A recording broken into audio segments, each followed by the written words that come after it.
In the heart of the winter wonderland town of Evergreen, Christmas was just around the corner.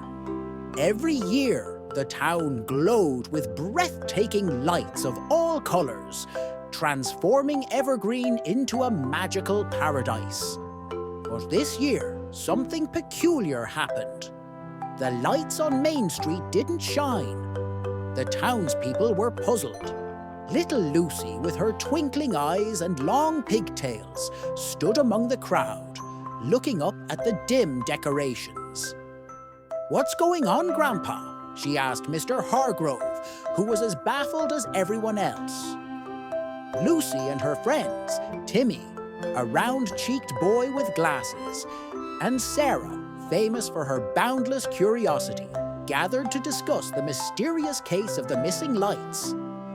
"Let's figure it out," Timmy declared, his eyes shining with determination. The trio decided to investigate. They hopped on their bicycles, pedaled throughout the town, and visited the local library, hoping the librarian, Ms. Penny, might have a clue.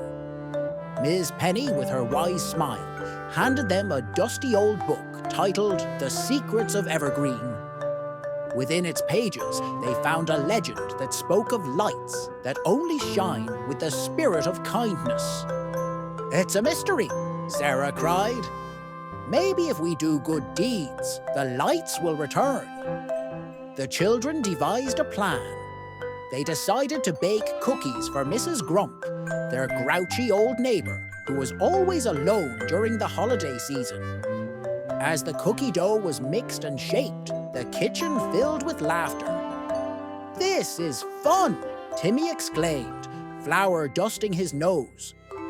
With cookies wrapped in bright paper, the friends knocked on Mrs. Grump's door. Her surprised smile was a rare sight, and it warmed their hearts. They then helped Mr. Thompson, the janitor at their school, by clearing the snow off his sidewalk. He waved with gratitude as he walked home with ease. Next, they wrote anonymous notes of encouragement and slipped them into the lockers of their classmates. Word spread about the mysterious acts of kindness. Sarah's older brother, Jake, got involved, organizing a charity drive for cozy winter clothing. Slowly but surely, the lights began to flicker. First, faint glimmers appeared at the corner of Main and River Road. Lucy couldn't hold her excitement any longer. "It's working!" she shouted, as they all watched the lights glow brighter with each passing day. As the town gathered for the annual Christmas festival, the lights pulsed with a vibrant hue they had never seen before. Lucy, Timmy, Sarah, and their friends stood, warmly basking in the glow of the lights, now knowing the true warmth came from the inside. Like and subscribe for more amazing stories.